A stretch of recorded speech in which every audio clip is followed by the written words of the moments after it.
No evangelho de hoje, a gente vê os saduceus, que era um grupo bem diferente, né? Nas suas crenças. Inclusive, eles não acreditavam muito numa vida após a morte.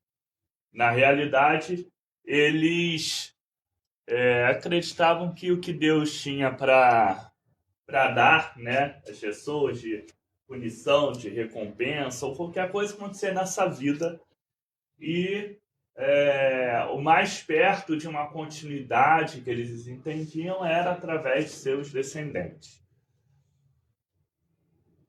É um grupo que, inclusive, não aparece tanto nas escrituras, é um grupo que nem deixou muitos descendentes seus, né? Ele acabou desaparecendo. Mas, nesse momento, eles vão até Jesus questionar, né? Eles veem Jesus como um pregador que está ali em ascensão, está começando a aparecer ali no circuito, e eles vão tentar questionar Jesus, e eles tentam fazer uma certa pegadinha. Por quê? Tinha na lei de Moisés uma tradição que era o seguinte: para eles era extremamente importante a ideia de você ter descendentes. Então, morrer sem ter um descendente seria um problema grave.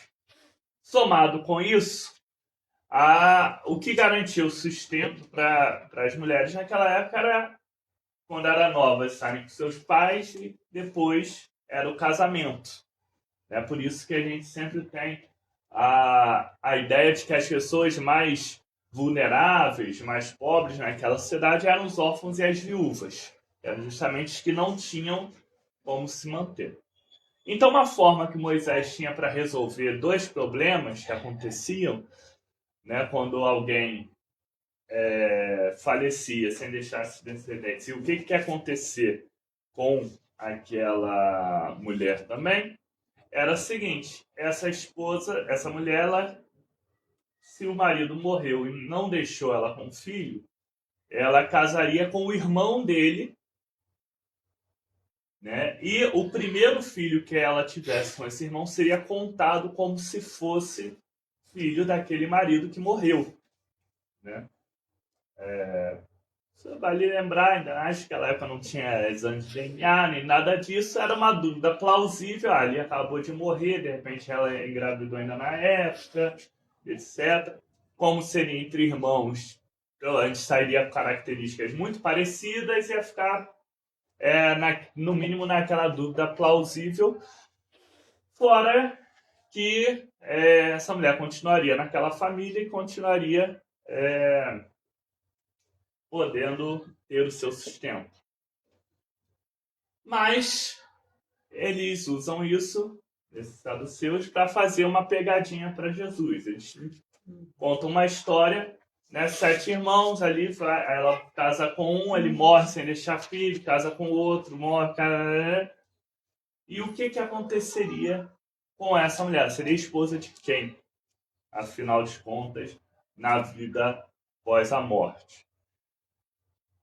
E Jesus dá duas respostas, uma diretamente à pergunta e uma outra, uma alfinetada, digamos assim, deles. A primeira, a resposta direta à pergunta, Jesus dá uma cortada, ele não expõe anjos.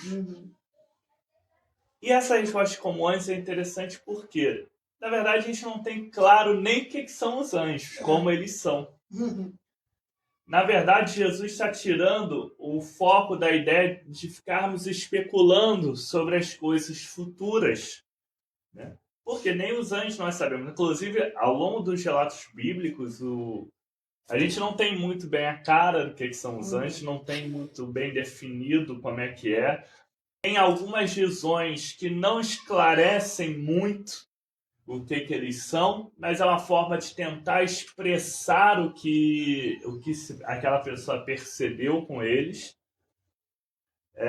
Por isso até teve uma época que estava um pouco na moda, se achava na internet assim, como é que são os anjos de verdade na Bíblia? Aí são umas descrições assim, vão tentando fazer um desenho das rodas que gira dentro de si própria, várias e fica e realmente se você for levar o pé da letra, fica um desenho muito maluco, né? Que nem, mas é justamente que era a tentativa de você explicar o que não dá para ser explicado, né? A tentativa de você de forma poética, digamos assim, explicar uma realidade que está além do alcance tanto de quem vai falar quanto de quem vai entender.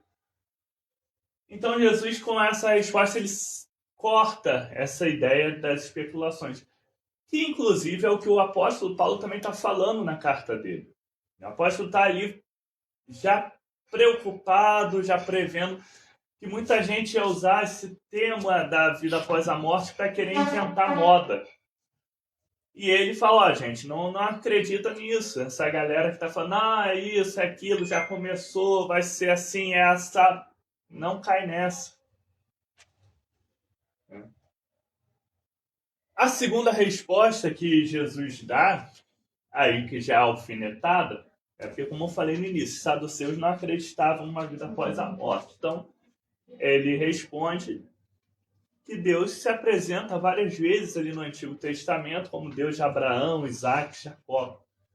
Olha, se eles já estavam mortos, né? Se não tem vida após a morte, ele seria Deus de quem? De nada? Então, se ele se apresenta dessa forma, porque de alguma forma Abraão, Isaac, Jacó continuavam vivos para Deus e em Deus, né? Então, esse é a segunda resposta que Jesus dá. Sairmos dessas especulações de ficar tentando imaginar, descrever como é que é a vida após a morte, é assim, é assado e tal, nos dá a liberdade de tentar entender que a gente sabe que ela existe, a gente sabe que ela está lá, que nós chegaremos a ela, mas nós não precisamos ficar quebrando a cabeça inventando moda. Nós temos uma vida agora. E essa vida agora já exige muito de nós. Se nós confiamos, né, que Deus cuidará dessa nossa vida futura, cabe a nós agora buscarmos cada vez mais viver como Ele nos ensina nessa vida agora. Buscar executar o reino de Deus, vivenciar o reino de Deus agora. Porque o futuro, a vida futura, a vida após a morte, não nos compete entender os mínimos detalhes.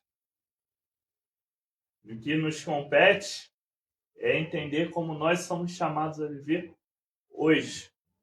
E nesse chamado, nós temos a plena confiança do futuro nas mãos de Deus, e aí nós podemos seguir sem os desesperos, sem cair muitas vezes em discursos com intenções outras, né? O apóstolo ali ele vai falar daquele que vai tentar se sentar no trono de Deus, né? Se vender como ele mesmo sendo Deus, e ele até fala a gente ter cuidado o que as pessoas usam o nome de Deus para falar, né? O que elas tentam usar o nome de Deus para nos vender, né? Qual o peixe podre que elas querem vender no nome de Deus. O apóstolo já está falando isso ali, já estava preocupado com isso naquele momento. Então, se nós podemos descansar em Deus sobre o futuro, sobre os assuntos espirituais, nós podemos hoje buscar viver cada vez mais como Jesus nos ensinou para caminhar, buscando cada vez mais amar o nosso próximo, como a nós mesmos, e a Deus sobre todas as coisas. Deus nos abençoe cada vez mais nessa jornada, para podermos vivenciar o mistério da fé já no agora, né? E deixar as coisas futuras a Deus, a quem elas pertencem.